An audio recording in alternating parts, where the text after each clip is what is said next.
ನಮಸ್ಕಾರ, welcome to Swaraj chemistry channel. ನನ್ನ ಹೆಸರು ಜಿ ಸ್ಮಿತಾ. ಇವತ್ತು ಈ ವಿಡಿಯೋದಲ್ಲಿ ಡಿಸ್ಕಷನ್ ಮಾಡ್ತಾ ಇರೋ ಟಾಪಿಕ್ ಬಂದು ICSE ಸಿಲೆಬಸ್ ಮ್ಯಾಥ್ಸಲ್ಲಿ ಫಸ್ಟ್ ಯೂನಿಟು ಜಿ ಎಸ್ ಟಿಲಿ ಎಕ್ಸಸೈಸ್ 1A ನಾನು ಸೆಕೆಂಡು ಮತ್ತು ಥರ್ಡ್ ಪ್ರಾಬ್ಲಮ್ಸನ್ನು ಇಲ್ಲಿ ಸಾಲ್ವ್ ಮಾಡ್ತಾ ಇದ್ದೀನಿ. ಸೆಕೆಂಡ್ ಪ್ರಾಬ್ಲಮ್ಸ್ ಏನು ಕೊಟ್ಟಿದ್ದಾರೆ ಅಂತಂದರೆ, for the following transaction within Delhi filling the blanks to fill the amount of bill. ಒಂದು ಬಿಲ್ ಕೊಟ್ಟಿದ್ದಾರೆ. ಬಿಲ್ಲಲ್ಲಿ ಏನು ಮಾಡಿದ್ದಾರೆ ಅಂತಂದರೆ ಅಲ್ಲಲ್ಲಿ ಬ್ಲ್ಯಾಂಕ್ಸ್ ಕೊಟ್ಟಿದ್ದಾರೆ. ನಾವೇನು ಮಾಡಬೇಕು, ಇದನ್ನು ಫಿಲ್ ಮಾಡಬೇಕು.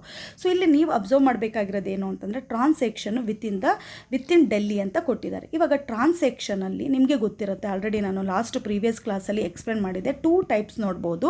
ಒಂದು ಇಂಟ್ರಾ ಸ್ಟೇಟ್ ಅಂತ, ಇನ್ನೊಂದು ಬಂದು ಇಂಟರ್ ಸ್ಟೇಟ್ ಅಂತ. ಓಕೆ, ಒಂದು ಇಂಟ್ರಾ ಸ್ಟೇಟು, ಇನ್ನೊಂದು ಇಂಟರ್ ಸ್ಟೇಟ್ ಅಂತ. ಸೊ ಇಂಟ್ರಾ ಸ್ಟೇಟು ಟ್ರಾನ್ಸಾಕ್ಷನ್ ಅಂತಂದರೆ ವಿತ್ ಇನ್ ಸ್ಟೇಟ್ ಒಳಗಡೆನೇ ಏನಾಗುತ್ತೆ ಟ್ರಾನ್ಸಾಕ್ಷನ್ ಮಾಡೋದು. ಇವಾಗ ನಾವು ಕರ್ನಾಟಕದ ಒಳಗಡೆನೇ ನಡೆಯೋಂಥ ಟ್ರಾನ್ಸಾಕ್ಷನ್ ನಾವು ಏನಂತ ಕರಿತೀವಿ, ಇಂಟ್ರಾ ಸ್ಟೇಟ್ ಟ್ರಾನ್ಸಾಕ್ಷನ್ ಅಂತ ಕರಿತೀವಿ. ಇಂಟರ್ ಸ್ಟೇಟ್ ಟ್ರಾನ್ಸಾಕ್ಷನ್ ಅಂತಂದರೆ ಒಂದು ಸ್ಟೇಟಿಂದ ಇನ್ನೊಂದು ಸ್ಟೇಟಿಗೆ ಟ್ರಾನ್ಸಾಕ್ಷನ್ ಆದರೆ ಅದನ್ನು ನಾವೇನಂತ ಕರಿತೀವಿ, ಇಂಟರ್ ಸ್ಟೇಟ್ ಟ್ರಾನ್ಸಾಕ್ಷನ್ ಅಂತ ಕರಿತೀವಿ. ಫಾರ್ ಎಕ್ಸಾಂಪಲ್, ಕರ್ನಾಟಕದಿಂದ ತಮಿಳ್ನಾಡು ಇರ್ಬೋದು, ಕೇರಳ, ಡೆಲ್ಲಿ ಆ ಥರ ಹೋಗೋದಕ್ಕೆ ನಾವೇನಂತ ಕರಿತೀವಿ, ಇಂಟರ್ ಸ್ಟೇಟ್ ಟ್ರಾನ್ಸಾಕ್ಷನ್ ಅಂತ ಕರಿತೀವಿ. ಇವಾಗ ಇಂಟ್ರಾ ಸ್ಟೇಟ್ ಟ್ರಾನ್ಸಾಕ್ಷನ್ ಆದಾಗ ಸೊ ನಾವಿಲ್ಲಿ ಏನು ಮಾಡ್ತೀವಿ ಅಂತಂದರೆ 2 ಟೈಪ್ಸ್ ಆಫ್ GST ನಾವಿಲ್ಲಿ ಪೇ ಮಾಡ್ತೀವಿ. ಸೊ ಒಂದು ಸ್ಟೇಟ್ GST, ಇನ್ನೊಂದು ಸೆಕೆಂಡ್ ಏನು ಅಂತಂದರೆ ಸೆಂಟ್ರಲ್ GSTನ ಪೇ ಮಾಡ್ತೀವಿ. ಇವಾಗ ಫಾರ್ ಎಕ್ಸಾಂಪಲು GST ಬಂದು ನಿಮಗೆ 5% ಅಂತ ಇದ್ದರೆ, ಸೊ ಸ್ಟೇಟ್ GST 2.5% ಆಗಿರುತ್ತೆ. ಹಾಗೇನೆ CGST ಅಂತಂದರೆ ಸೆಂಟ್ರಲ್ GST ಬಂದು 2.5% ಆಗಿರುತ್ತೆ. ಓಕೆ, ಸೊ ಇದು intra state, with in the state ಒಳಗಡೆ ಆಗೋದು. ಸೊ ಇನ್ನು ಇದರಲ್ಲಿ ಬಂದು ಇಂಟರ್ ಸ್ಟೇಟ್ ಟ್ರಾನ್ಸಾಕ್ಷನ್ ಬಂದು ನಾವು ಯಾವ್ದು ನೋಡ್ತೀವಿ ಅಂತಂದರೆ IGSTನ ನೋಡ್ತೀವಿ. ಅಂದರೆ IGSTನ ಪೇ ಮಾಡ್ತೀವಿ ಇಲ್ಲಿ. ಸೊ IGST ಅಂತಂದರೆ ಇಂಟಿಗ್ರೇಟೆಡ್ GST ಅಂತ. ಇವಾಗ ಫಾರ್ ಎಕ್ಸಾಂಪಲು, ಸೊ GST 5% ಇದ್ದರೆ IGST ಏನಾಗಿರುತ್ತೆ 5% ಇರುತ್ತೆ. ಇದರಲ್ಲಿ SGST ಹಾಗೇನೆ CGST ಎರಡೂ ಸಹ ಏನಾಗಿರುತ್ತೆ 0 ಇರುತ್ತೆ. ಓಕೆ, ಎರಡಕ್ಕೂ ಸಹ 0 ಬರುತ್ತೆ. ಅದೇ ಥರ ನಾವು ಇಂಟ್ರಾ ಸ್ಟೇಟಲ್ಲಿ ನೋಡಿದಾಗ IGST ಬಂದು ಏನಾಗಿರುತ್ತೆ, ಇದು 0 ಆಗಿರುತ್ತೆ. ಓಕೆ, ಸೊ GST ಎಷ್ಟಿರುತ್ತೆ 0% ಇರುತ್ತೆ, ಅಥವಾ ನಿಲ್ ಅಂತ ಕನ್ಸಿಡರ್ ಮಾಡ್ಕೋಬೋದು. ಇಷ್ಟು ನೆನ್ಪಿಟ್ಕೊಳ್ಳಿ. ಯಾವುದೇ ಒಂದು ನ್ಯೂಮರಿಕಲ್ ಪ್ರಾಬ್ಲಮ್ ಕೊಟ್ಟಾಗ ಫಸ್ಟ್ ನೋಡಬೇಕಾಗಿರೋದು ನಾವು ಯಾವ ಟ್ರಾನ್ಸಾಕ್ಷನ್ ನಡೀತಾ ಇದೆ ಇಲ್ಲಿ ಅಂತ. ಸೊ ಇಲ್ಲಿ ವಿತ್ ಇನ್ ಡೆಲ್ಲಿ ಅಂತ ಕೊಟ್ಟಿದ್ದಾರೆ. ವಿತ್ ಇನ್ ದ ಡೆಲ್ಲಿ ಅಂದ ತಕ್ಷಣ ಏನು ಗೊತ್ತಾಗುತ್ತೆ ನಮಗೆ ಅಂತಂದರೆ, ಇದು ಯಾವ ಸ್ಟೇಟ್ ಬರುತ್ತೆ, ಇಂಟ್ರಾ ಸ್ಟೇಟು ಟ್ರಾನ್ಸಾಕ್ಷನ್ ಬರುತ್ತೆ. ಸೊ ನಾವೇನು ಮಾಡೋಣ ಅಂತಂದರೆ ಫಸ್ಟ್ ಬರ್ಕೊಬೋಣ ಇಂಟ್ರಾ ಸ್ಟೇಟು ಟ್ರಾನ್ಸಾಕ್ಷನ್. ಯಾಕೆ ಅಂತಂದರೆ ಇಲ್ಲಿ CGSTನ ಅಥವಾ SGST ಬರುತ್ತಾ IGST ಬರುತ್ತಾ ಅನ್ನೋದನ್ನು ನಾವಿಲ್ಲಿ ತಿಳ್ಕೊಬೇಕಾಗುತ್ತೆ. Okay, so intra state transaction. ಇದಾದಮೇಲೆ ನೆಕ್ಸ್ಟ್ ಹೋಗೋಣ. ಸೊ ಏನು ಕೊಟ್ಟಿದ್ದಾರೆ ಅವರು, ಮಾರ್ಕ್ಡ್ ರೇಟ್ ಪ್ರೈಸ್ ಕೊಟ್ಟಿದ್ದಾರೆ. ಸೊ ಡಿಸ್ಕೌಂಟು 30% ಕೊಟ್ಟಿದ್ದಾರೆ, GST 18% ಕೊಟ್ಟಿದ್ದಾರೆ. ಸೊ ಫಸ್ಟ್ ನಾವೇನು ಫೈಂಡ್ ಔಟ್ ಮಾಡಬೇಕು ಅಂತಂದರೆ ಇಲ್ಲಿ ಡಿಸ್ಕೌಂಟನ್ನು ಫೈಂಡ್ ಔಟ್ ಮಾಡಬೇಕು. ಸೊ ಡಿಸ್ಕೌಂಟು ಪರ್ಸೆಂಟೇಜ್ ಎಷ್ಟು ಕೊಟ್ಟಿದ್ದಾರೆ, ನಮಗೆ 30% ಕೊಟ್ಟಿದ್ದಾರೆ ಅಲ್ವಾ. ಸೊ ಇದನ್ನು ಯಾವ ಥರ ಮಾಡಬೇಕು ನಾವು, 30 ಅಂತಂದರೆ 30 ಅಂತ ಬರ್ಕೊಂಡು ಬೈ 100 ಬರಿತೀನಿ. ನೆಕ್ಸ್ಟು ಮಾರ್ಕೆಟ್ ಪ್ರೈಸ್ ರೇಟ್ ಎಷ್ಟಿತ್ತು ಅಲ್ಲಿ 12,000 ಅಲ್ವಾ. ಸೊ ಈ ₹12,000 ನಾವಿಲ್ಲಿ ಬರ್ಕೋಬೇಕು. ಓಕೆ, ಸೊ ₹12,000 30% ಅಂತಂದರೆ 30/100 ಇಂಟು ಮಾರ್ಕೆಟ್ ರೇಟ್ ಪ್ರೈಸ್, ಅದು ಅಂದರೆ ₹12,000 ಹಾಕೋಬೇಕು. ನೆಕ್ಸ್ಟು 2020 ಓಕೆ ಕ್ಯಾನ್ಸಲ್ ಆಗುತ್ತೆ. ನೆಕ್ಸ್ಟ್ ಏನು ಉಳ್ಕೊಳ್ಳುತ್ತೆ, 3 2s 6 3 1s 3 ಎಷ್ಟು 0 ಉಳ್ಕೊಂತು 1 2 ಓಕೆ 20. ಸೊ ₹3,600 ಏನಿದು ಡಿಸ್ಕೌಂಟ್. ಇಷ್ಟು ಡಿಸ್ಕೌಂಟ್ ಕೊಡ್ತಾ ಇದ್ದಾರೆ. 12,000ಅಲ್ಲಿ 3,600 ನಮಗೆ ಡಿಸ್ಕೌಂಟ್ ಕೊಡ್ತಾ ಇದ್ದಾರೆ. ಸೊ ನೆಕ್ಸ್ಟ್ ಹೋಗೋಣ. ನೆಕ್ಸ್ಟ್ ಏನು ಫೈಂಡ್ ಔಟ್ ಮಾಡಬೇಕಾಗಿದೆ, ಡಿಸ್ಕೌಂಟೆಡ್ ವ್ಯಾಲ್ಯೂನ ಇಲ್ಲಿ ನಾವು ಫೈಂಡ್ ಔಟ್ ಮಾಡಬೇಕು. ಸೊ ಡಿಸ್ಕೌಂಟೆಡ್ ವ್ಯಾಲ್ಯೂ ಅಂತಂದರೆ ಏನು, ಡಿಸ್ಕೌಂಟ್ ಕೊಟ್ಟ ಮೇಲೆ ಇನ್ನು ಎಷ್ಟು ಉಳ್ಕೊಳ್ಳುತ್ತೆ ನಮ್ಮ ಅಮೌಂಟು, ಅದನ್ನು ನಾವೇನಂತ ಕರಿತೀವಿ, ಡಿಸ್ಕೌಂಟೆಡ್ ವ್ಯಾಲ್ಯೂ ಅಂತ ಕರಿತೀವಿ. ಇನ್ನು ಡಿಸ್ಕೌಂಟೆಡ್ ವ್ಯಾಲ್ಯೂನ ಯಾವ ಥರ ಫೈಂಡ್ ಔಟ್ ಮಾಡೋದು ಅಂತಂದರೆ, ಡಿಸ್ಕೌಂಟ್ ಎಷ್ಟು ಕೊಟ್ಟಿದ್ದಾರೆ 30% ಅಲ್ವಾ. ಸೊ ಈ 30%ಗೆ ನಾವು ಟ್ಯಾಕ್ಸನ್ನು ಪೇ ಮಾಡಬೇಕಾಗಿಲ್ಲ. ಇನ್ನು ಉಳ್ಕೊಂಡ್ರೆ 70%ಗೆ ಟ್ಯಾಕ್ಸ್ ಪೇ ಮಾಡಬೇಕು. ಹಾಗೆಯೇ ಇನ್ನು 70% ಏನು ಉಳ್ಕೊಂಡಿರುತ್ತೆ ಅಮೌಂಟು ಅದನ್ನು ಪೇ ಮಾಡಿ ನಾವೇನು ಮಾಡಬೇಕು ಅಂತಂದರೆ ಗೂಡ್ಸನ್ನು ನಾವು ಬೈ ಮಾಡಬೇಕು ಅಲ್ವಾ. ಸೊ ಇಲ್ಲಿ ಡಿಸ್ಕೌಂಟೆಡ್ ವ್ಯಾಲ್ಯೂ ಮಾಡಬೇಕಾದ್ರೆ ಏನು ಮಾಡಬೇಕು, ಇಲ್ಲಿ 70 ತೊಗೋಬೇಕು ನಾವು. 100 - 30 ಓಕೆ, ಈ ಡಿಸ್ಕೌಂಟ್ ಇರುತ್ತಲ್ಲ ಅದನ್ನು 100ಇಂದ ಮೈನಸ್ ಮಾಡ್ಕೋಬೇಕು ನಾವು. ಸೊ 70 ಬರುತ್ತೆ. 70/100 ಇಂಟು ಇಲ್ಲಿ ₹12,000 ಬರ್ಕೋಬೇಕು. ಓಕೆ, ಮಾರ್ಕೆಟ್ ಪ್ರೈಸ್ ರೇಟ್ ಹಾಗೆ ಬರ್ಕೋಬೇಕು. ಸೊ ನೆಕ್ಸ್ಟ್ 2020 ಏನಾಗುತ್ತೆ ಇಲ್ಲಿ ಕ್ಯಾನ್ಸಲ್ ಆಗುತ್ತೆ. ಸೊ ನೆಕ್ಸ್ಟ್ ಏನು ಬರುತ್ತೆ ನೋಡಿ, 7 2s 14ಗೆ 4 1 7 1 7 8. ಸೊ ಎಷ್ಟು 0 ಉಳ್ಕೊಂತು, 20 ಉಳ್ಕೊಂತು, ರುಪೀಸ್ 8400 ಡಿಸ್ಕೌಂಟೆಡ್ ವ್ಯಾಲ್ಯೂ. ಸೊ ಇಷ್ಟು ಅಮೌಂಟನ್ನ ನಾವೇನು ಮಾಡಬೇಕು, ಆ ಗೂಡ್ಸನ್ನು ನಾವು ಬೈ ಮಾಡೋಕ್ಕೆ ನಾವು ಪೇ ಮಾಡಬೇಕು. ಜೊತೆಗೆ ಏನು ಅಂತಂದರೆ ಇದ್ರ ಜೊತೆಗೆ ನಾವು ಟ್ಯಾಕ್ಸ್ ಪೇ ಮಾಡಬೇಕು ಅಲ್ವಾ, ಅದೇ GST. ಸೊ ಈ GST ಅಂದ ತಕ್ಷಣ ಏನು ಬಂದಿದೆ ಇಲ್ಲಿ, ಇಂಟ್ರಾ ಸ್ಟೇಟ್ ಬಂದಿದೆ. ಸೊ ಇಂಟ್ರಾ ಸ್ಟೇಟ್ ಅಂದ ತಕ್ಷಣ ನಿಮ್ಗೆ ಆಲ್ರೆಡಿ ಹೇಳಿದ್ದೆ ನಾನು ಯಾವುದೇ ಬರುತ್ತೆ ಇಲ್ಲಿ ಅಂತ, CGST ಬರುತ್ತೆ, ಜೊತೆಗೆ SGST ಬರುತ್ತೆ. ಫಸ್ಟ್ CGSTನ ಫೈಂಡ್ ಔಟ್ ಮಾಡ್ಕೊಳ್ಳೋಣ ನಾವು. ಸೊ ಎಷ್ಟು GST ಎಷ್ಟು ಪರ್ಸೆಂಟೇಜ್ ಕೊಟ್ಟಿದ್ದಾರೆ, 18% ಕೊಟ್ಟಿದ್ದಾರೆ. ಸೊ 18% ಅಂತಂದರೆ ಅಲ್ಲಿಗೆ CGST ಎಷ್ಟಾಗುತ್ತೆ, 9% ಆಗುತ್ತೆ. ಎಕ್ಸಾಕ್ಟಾಗಿ ಆಫ್ ಹೋಗುತ್ತೆ ಇಲ್ಲಿ SGST ಮತ್ತು CGSTಗೆ. ಸೊ ಇನ್ನು 9% ಅಂತಂದರೆ ಇವಾಗ ಇದನ್ನು ಯಾವ ಥರ ಫೈಂಡ್ ಔಟ್ ಮಾಡೋದು, CGST ಅಂತಂದರೆ 9% ಅಂದರೆ ಹಿಂಗೆ ಬರ್ಕೊತೀರಾ, 9/100 ಇಂಟು ಡಿಸ್ಕೌಂಟೆಡ್ ವ್ಯಾಲ್ಯೂ ಬರಿಬೇಕು ಇಲ್ಲಿ. ಸೊ ಡಿಸ್ಕೌಂಟೆಡ್ ವ್ಯಾಲ್ಯೂ ಎಷ್ಟು, ರುಪೀಸ್ 8400. ಓಕೆ, 8400ಗೆ ಟ್ಯಾಕ್ಸ್ ಕಟ್ಟಬೇಕು ನಾವು 12,000ಗಲ್ಲ. ನಾವು ಎಷ್ಟು ದುಡ್ಡು ಕೊಟ್ಟು ಬೈ ಮಾಡ್ತಾ ಇರ್ತೀವಿ ಗೂಡ್ಸು, ಅದಕ್ಕೆ ನಾವು ಟ್ಯಾಕ್ಸ್ ಕಟ್ಟಬೇಕಾಗಿರುತ್ತೆ. ಸೊ ನೆಕ್ಸ್ಟು 2020 ಏನಾಗುತ್ತೆ, ಕ್ಯಾನ್ಸಲ್ ಆಗುತ್ತೆ. ಸೊ ನೆಕ್ಸ್ಟು 9 4s ಎಷ್ಟು ಬರುತ್ತೆ ನಮಗೆ, ಸೊ 36ಗೆ 6 3, ನೆಕ್ಸ್ಟು 9 8s 72 ಪ್ಲಸ್ 3 ಎಷ್ಟಾಗುತ್ತೆ, 75. ಓಕೆ, ಸೊ 756 ರುಪೀಸ್ ನಾವೇನು ಮಾಡಬೇಕು, CGSTನ ಪೇ ಮಾಡಬೇಕು. ಸೊ ನೆಕ್ಸ್ಟ್ ಏನು ಉಳ್ಕೊಂತು ನಮಗೆ, ಇವಾಗ ಇನ್ನೇನು ಕಂಡುಹಿಡಿಬೇಕು, SGST. ಯಾವಾಗಲೂ SGST ಮತ್ತು CGST ಎರಡೂ ಸಹ ಸೇಮ್ ಇರುತ್ತೆ. ಅಲ್ಲಿಗೆ ನಾವಿಲ್ಲಿ ಏನು ಬರಿತೀವಿ ನಾವು, ರುಪೀಸ್ 756 ರುಪೀಸ್ ಬರಿತೀವಿ. Okay, so this is the tax. ಇದು ಟ್ಯಾಕ್ಸ್ ಆಯಿತು. ಇವಾಗ ಫಿಲ್ ಮಾಡ್ತಾ ಹೋಗೋಣ ನಾವು. ಸೊ ಫಸ್ಟ್ ಏನು ಕೊಟ್ಟಿದ್ದಾರೆ, ಡಿಸ್ಕೌಂಟ್ ಎಷ್ಟು ಬಂತು ನಮಗೆ, 3600 ಬಂತು. ಸೊ ಅದನ್ನು ಬರ್ಕೊಳ್ಳೋಣ ಇವಾಗ, ರುಪೀಸ್.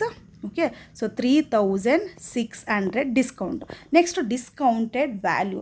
ಸೊ ಡಿಸ್ಕೌಂಟೆಡ್ ವ್ಯಾಲ್ಯೂ ಎಷ್ಟು ಬಂತು ನಮಗೆ, 8400. CGST. ಸೊ CGST ಎಷ್ಟು ಪೇ ಮಾಡಿದೋ ನಾವು, 756.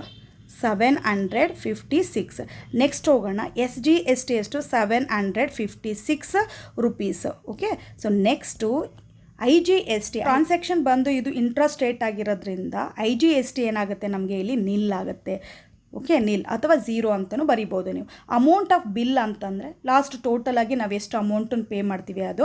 ಸೊ ಇಲ್ಲೇನು ಮಾಡಬೇಕು ಅಂತಂದರೆ ಡಿಸ್ಕೌಂಟೆಡ್ ವ್ಯಾಲ್ಯೂ ಮತ್ತು CGST ಹಾಗೆ SGSTನ ನಾವೇನು ಮಾಡಬೇಕು ಇಲ್ಲಿ ಹ್ಯಾಡ್ ಮಾಡ್ಕೋಬೇಕು. ಸೊ ಹ್ಯಾಡ್ ಮಾಡಿದಾಗ ಏನು ಬರುತ್ತೆ, 6 6 ಅಂತಂದರೆ 12, ಸೊ 2 1 5 5 10 10 1. ಓಕೆ, ಸೊ 11 ಆಗುತ್ತೆ, 11ಅಲ್ಲಿ 1 ಮತ್ತು ಇಲ್ಲಿ 1 ಬರುತ್ತೆ. ನೆಕ್ಸ್ಟು 7 7 14 14 ಪ್ಲಸ್ 4 18 18 1 19ಗೆ 9 1, so 9. So rupees 9912 rupees amount of bill. So ಈ ಥರ ನಾವು ಫೈಂಡ್ ಔಟ್ ಮಾಡೋದು. ಓಕೆ, ಸೊ ನೆಕ್ಸ್ಟ್ ಹೋಗೋಣ. ಥರ್ಡ್ ಪ್ರಾಬ್ಲಮ್ ಏನು ಕೊಟ್ಟಿದ್ದಾರೆ ಅಂತಂದರೆ, for the following transaction from Delhi to Jaipur. Same like second one ಥರನೇ ಇದೆ. ಬಟ್ ಇಲ್ಲಿ ಏನು ಅಂತಂದರೆ ಟ್ರಾನ್ಸಾಕ್ಷನ್ನು ಡೆಲ್ಲಿಯಿಂದ ಜೈಪುರಿಗೆ ಆಗ್ತಾಯಿದೆ ಅಂತಂದರೆ ಟ್ರಾನ್ಸಾಕ್ಷನ್ ಒಂದು ಸ್ಟೇಟಿಂದ ಅನದರ್ ಸ್ಟೇಟಿಗೆ ಆಗ್ತಾಯಿದೆ. ಅಲ್ಲಿಗೆ ಯಾವ ಟ್ರಾನ್ಸಾಕ್ಷನ್ ಬರುತ್ತೆ, ಇದು ಇಂಟರ್ ಸ್ಟೇಟ್ ಟ್ರಾನ್ಸಾಕ್ಷನ್ ಬರುತ್ತೆ. ಅದನ್ನು ಬರ್ಕೊಬೋಣ ಫಸ್ಟು ನಾವು. ಇಂಟರ್ ಸ್ಟೇಟ್ ಟ್ರಾನ್ಸಾಕ್ಷನ್ ಬರುತ್ತೆ. Okay, so inter state transaction. So next ಅದಾದಮೇಲೆ ಏನು ಕೇಳಿದ್ದಾರೆ ಅವರು ಅಂತಂದರೆ ನೋಡಿ, filling the blanks to find the amount of bill. So second ಒಂದು ಥರ ಏನಾಗಿರುತ್ತೆ, ಒಂದು ಬಿಲ್ಲಲ್ಲಿ ಅಲ್ಲಲ್ಲಿ ಬ್ಲ್ಯಾಂಕ್ ಕೊಟ್ಟಿರ್ತಾರೆ, ನಾವು ಅದನ್ನು ಏನು ಮಾಡಬೇಕು, ಫಿಲ್ ಮಾಡಬೇಕು. ಸೊ ಇಲ್ಲೇನೇನು ಅಂತಂದರೆ MRP ಕೊಟ್ಟಿದ್ದಾರೆ ಅವರು, ಎಷ್ಟು 50,000 ಕೊಟ್ಟಿದ್ದಾರೆ. ಸೊ ಡಿಸ್ಕೌಂಟು 20% ಕೊಟ್ಟಿದ್ದಾರೆ, GST 28% ಕೊಟ್ಟಿದ್ದಾರೆ. ಸೊ ನಾವೇನೇನು ಫೈಂಡ್ ಔಟ್ ಮಾಡಬೇಕು ಅಂತಂದರೆ ಇಲ್ಲಿ discounted value, CGST SGST IGST ಜೊತೆಗೆ ಅಮೌಂಟ್ ಆಫ್ ಬಿಲ್ಲನ್ನು ನಾವಿಲ್ಲಿ ಫೈಂಡ್ ಔಟ್ ಮಾಡಬೇಕು. ಸೊ ಫಸ್ಟ್ ಏನು ಮಾಡ್ತೀನಿ ಅಂತಂದರೆ, ಫಸ್ಟ್ ಏನು ಮಾಡಬೇಕು ನಾವಿಲ್ಲಿ, ಸೊ ಫಸ್ಟು ನಾವು ಡಿಸ್ಕೌಂಟನ್ನು ಫೈಂಡ್ ಔಟ್ ಮಾಡಬೇಕು. ಸೊ ಡಿಸ್ಕೌಂಟ್ ಎಷ್ಟು ಪರ್ಸೆಂಟೇಜ್ ಕೊಟ್ಟಿದ್ದಾರೆ ಅವರು, ಸೊ ಡಿಸ್ಕೌಂಟ್ ಬಂದು ಅವರು ಸೊ 20% ಕೊಟ್ಟಿದ್ದಾರೆ. ಸೊ ಇದನ್ನು ಯಾವ ಥರ ಬರ್ಕೋಬೇಕು ಅಂತಂದರೆ 20% ಅಂತಂದರೆ 100 ಅಂತ. ಸೊ 20/100 ಇಂಟು MRP ಏನಿದೆ ಆ MRPನ ಬರ್ಕೋಬೇಕು ನಾವು. ಸೊ MRP ಏನಿದೆ ಇಲ್ಲಿ 50,000 ಇದೆ. ಸೊ 50,000 ಬರ್ಕೊತೀನಿ ನಾನು. ಸೊ ನೆಕ್ಸ್ಟ್ ಏನಾಗುತ್ತೆ ಅಂತಂದರೆ ನೋಡಿ, 2020 ಏನಾಗುತ್ತೆ ಇಲ್ಲಿ ಕ್ಯಾನ್ಸಲ್ ಆಗುತ್ತೆ. ಸೊ ನೆಕ್ಸ್ಟ್ ಏನು ಬರುತ್ತೆ ನಮಗೆ, 5 2s ಎಷ್ಟು 10. ಸೊ ಎಷ್ಟು 0 ಉಳ್ಕೊಂತು ಅಲ್ಲಿಗೆ, 30 ಉಳ್ಕೊಂತು ಅಲ್ಲಿಗೆ ರುಪೀಸು 10,000 ಏನು ಡಿಸ್ಕೌಂಟು. ಸೊ ಇದಾದಮೇಲೆ ಏನು ಕಂಡುಹಿಡಿಯೋಕ್ಕೆ ಕೇಳಿದ್ದಾರೆ ಅವರು ಡಿಸ್ಕೌಂಟೆಡ್ ವ್ಯಾಲ್ಯೂನ ಫೈಂಡ್ ಔಟ್ ಮಾಡೋಕ್ಕೆ ಕೇಳಿದ್ದಾರೆ. ಸೊ ಡಿಸ್ಕೌಂಟೆಡ್ ವ್ಯಾಲ್ಯೂ ಅಂತಂದರೆ ಏನು ಅಂತಂದರೆ, ಸೊ ನಮ್ಮ MRPಯಲ್ಲಿ ಡಿಸ್ಕೌಂಟನ್ನ ಲೆಸ್ ಮಾಡಿದಾಗ ಬರೋ ಅಂತ ಏನಿರುತ್ತೆ ಅಮೌಂಟು ಅದಕ್ಕೆ ಡಿಸ್ಕೌಂಟೆಡ್ ವ್ಯಾಲ್ಯೂ ಅಂತ ಕರಿತೀವಿ, ಅಂದರೆ ಆಫ್ಟರ್ ದ ಡಿಸ್ಕೌಂಟ್. ಸೊ ಇದನ್ನು ಯಾವ ಥರ ಫೈಂಡ್ ಔಟ್ ಮಾಡೋದು ಅಂತಂದರೆ, ಸೊ 20% ಡಿಸ್ಕೌಂಟ್ ಅಂತಂದರೆ ಡಿಸ್ಕೌಂಟೆಡ್ ವ್ಯಾಲ್ಯೂ ಎಷ್ಟು ಪರ್ಸೆಂಟೇಜಿಗೆ ಫೈಂಡ್ ಔಟ್ ಮಾಡಬೇಕು, 100 - 20 ಅಂದರೆ 80%ಗೆ ಫೈಂಡ್ ಔಟ್ ಮಾಡಬೇಕು. ಸೊ 80% ಅಂತಂದರೆ 80/100 ಇಂಟು, ಸೊ ಇಲ್ಲೇನು ಮಾಡಬೇಕು, MRP ಬರ್ಕೋಬೇಕು, ದಟ್ ಇಸ್ 50,000. ಸೊ ನೋಡಿ 2020 ಏನಾಗುತ್ತೆ, ಇಲ್ಲಿ ಕ್ಯಾನ್ಸಲ್ ಆಗುತ್ತೆ. ಸೊ 5 8 40. ಸೊ ಎಷ್ಟು ಝೀರೋ ಉಳ್ಕೊಂತು, 30 ಸಹ ಬರ್ಕೊಬಿಡ್ತೀನಿ, ಅಲ್ಲಿಗೆ ₹40,000. ಸೊ ₹40,000 ಏನಾಗುತ್ತೆ, ಡಿಸ್ಕೌಂಟೆಡ್ ವ್ಯಾಲ್ಯೂ ಆಗುತ್ತೆ. ಸೊ ನೆಕ್ಸ್ಟ್ ಹೋಗೋಣ ನಾವು. ಸೊ ಈ ಡಿಸ್ಕೌಂಟೆಡ್ ವ್ಯಾಲ್ಯೂ ಆದಮೇಲೆ ನೆಕ್ಸ್ಟ್ ಏನು ಕಂಡುಹಿಡಬೇಕು ನಾವು, GST ಅಲ್ವಾ. ಸೊ ಇವಾಗ ಒಂದು ಗೂಡ್ಸ್ ಇದೆ, ಗೂಡ್ಸು MRP ಏನಿತ್ತು ಅಂತಂದರೆ ಒಂದು ಪ್ರಾಡಕ್ಟ್ದು MRP 50,000 ಇತ್ತು. ನಾನು ಅದನ್ನು ಆಫ್ಟರ್ ಡಿಸ್ಕೌಂಟು ಎಷ್ಟಕ್ಕೆ ನಾನು ಪರ್ಚೇಸ್ ಮಾಡ್ತಾಯಿದ್ದೀನಿ, ₹40,000 ಅದನ್ನು ಪರ್ಚೇಸ್ ಮಾಡ್ತಾಯಿದ್ದೀನಿ. ಇವಾಗ ಈ 40,000ಗೆ ನಾನು ಏನು ಮಾಡಬೇಕು, GST ಪೇ ಮಾಡಬೇಕಲ್ವಾ, ಟ್ಯಾಕ್ಸ್ ಪೇ ಮಾಡಬೇಕಲ್ವಾ. ಇಲ್ಲಿ ಯಾವ ಟ್ಯಾಕ್ಸ್ ಬರುತ್ತೆ ಅಂತಂದರೆ ಇಂಟರ್ ಸ್ಟೇಟ್ ಅಲ್ವಾ. ಸೊ ಇಂಟರ್ ಸ್ಟೇಟ್ ಟ್ರಾನ್ಸಾಕ್ಷನ್ ಆಗ್ತಾ ಇರೋದ್ರಿಂದ ಇಲ್ಲಿ ಬರೋದು ಯಾವುದು ಅಂತಂದರೆ ನಮಗೆ IGST ಬರುತ್ತೆ. ಸೊ CGST ಮತ್ತು SGST ಏನಾಗುತ್ತೆ, ಎರಡೂ ಸಹ ನಮಗೆ ನಿಲ್ ಆಗುತ್ತೆ. ಸೊ ನೆಕ್ಸ್ಟ್ ಹೋಗೋಣ.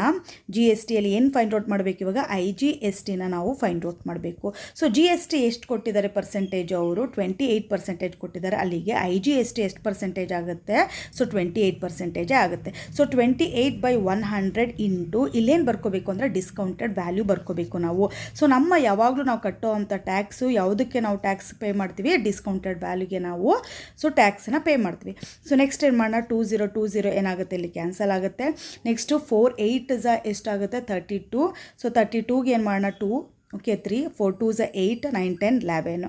ಸೊ ಇದು ನೆಕ್ಸ್ಟ್ ಎಷ್ಟು ಝೀರೋ ಇದೆ, ಸೊ 20 ಇದೆ, 20 ಬರ್ಕೊತೀನಿ ನಾನು. ಅಲ್ಲಿಗೆ ಟ್ಯಾಕ್ಸ್ ಎಷ್ಟು ಪೇ ಮಾಡಬೇಕಾಗುತ್ತೆ, ನಾನು ₹11,200 ಟ್ಯಾಕ್ಸನ್ನು ಪೇ ಮಾಡಬೇಕಾಗುತ್ತೆ. ಅಲ್ಲಿಗೆ ಟೋಟಲ್ ಅಮೌಂಟ್ ಎಷ್ಟು ಪೇ ಮಾಡ್ತಾ ಇದ್ದೀವಿ ಅಂತಂದರೆ, ಫಸ್ಟ್ ಇದನ್ನು ಫಿಲ್ ಮಾಡ್ತಾ ಹೋಗೋಣ ನಾವು. ಸೊ ಡಿಸ್ಕೌಂಟೆಡ್ ಎಷ್ಟು rupees, okay 10,000. So next discounted value ಎಷ್ಟು ಬರುತ್ತೆ, 50,000ಅಲ್ಲಿ 10 ಹೋದರೆ ಸೊ 40,000 ಬರುತ್ತೆ. So 40,000. So next CGST, so inter state ಆಗಿರೋದ್ರಿಂದ CGSTನೂ ನಿಲ್ಲಾಗಿರುತ್ತೆ, SGSTನೂ ಸಹ ನಿಲ್ಲಾಗಿರುತ್ತೆ. ಇನ್ನು IGST ಎಷ್ಟು ಬರುತ್ತೆ ನಮಗೆ, 11,200 ಬರುತ್ತೆ. ಸೊ ₹11,200 ಬರ್ಕೊಳ್ಳೋಣ ಇಲ್ಲಿ. ಸೊ ನೆಕ್ಸ್ಟ್ ಏನು ಮಾಡಬೇಕು, ಅಮೌಂಟ್ ಆಫ್ ಬಿಲ್ಲನ್ನು ಫೈಂಡ್ ಔಟ್ ಮಾಡಬೇಕು. So amount of bill find out ಮಾಡಬೇಕಾದ್ರೆ ಯಾವುದನ್ನು ಆ್ಯಡ್ ಮಾಡಬೇಕು ಇಲ್ಲಿ, ಸೊ ನಾವು ಡಿಸ್ಕೌಂಟೆಡ್ ವ್ಯಾಲ್ಯೂ ಜೊತೆಗೆ ಟ್ಯಾಕ್ಸ್ ಇದೆರಡನ್ನೂ ಸಹ ನಾವು ಆ್ಯಡ್ ಮಾಡ್ಕೋಬೇಕು. ಸೊ ಎರಡನ್ನೂ ಆ್ಯಡ್ ಮಾಡಿದಾಗ ಏನು ಬರುತ್ತೆ, 0 0 ಓಕೆ 2 1 5. ಅಲ್ಲಿಗೆ ಎಷ್ಟು, ₹51,200 ಏನಾಗುತ್ತೆ, ಅಮೌಂಟ್ ಆಫ್ ಬಿಲ್ ಆಗುತ್ತೆ. ಸೊ ಈ ವಿಡಿಯೋದಲ್ಲಿ ನಾನು ಡಿಸ್ಕಷನ್ ಮಾಡಿರೋ ಅಂಥ ಎರಡೂ ಪ್ರಾಬ್ಲಮ್ಸು ನಿಮಗೆ ನೀಟಾಗಿ ಅರ್ಥ ಆಗಿದೆ ಅಂದ್ಕೊತೀನಿ ನಾನು. ಸೊ ನನ್ನ ಚಾನಲ್ನ ಇನ್ನೂ ಸಬ್ಸ್ಕ್ರೈಬ್ ಮಾಡ್ಕೊಂಡಿಲ್ಲ ಅಂತಂದರೆ ಸಬ್ಸ್ಕ್ರೈಬ್ ಮಾಡ್ಕೊಳ್ಳಿ. ವಿಡಿಯೋ ಇಷ್ಟ ಆಗಿದ್ರೆ ಲೈಕ್ ಮಾಡಿ, ಬೇರೆಯವ್ರಿಗೆ ಯೂಸ್ ಆಗುತ್ತೆ ಅಂತಾದರೆ ಇದನ್ನು ಶೇರ್ ಮಾಡಿ. Thank you so much for watching this video. All the best.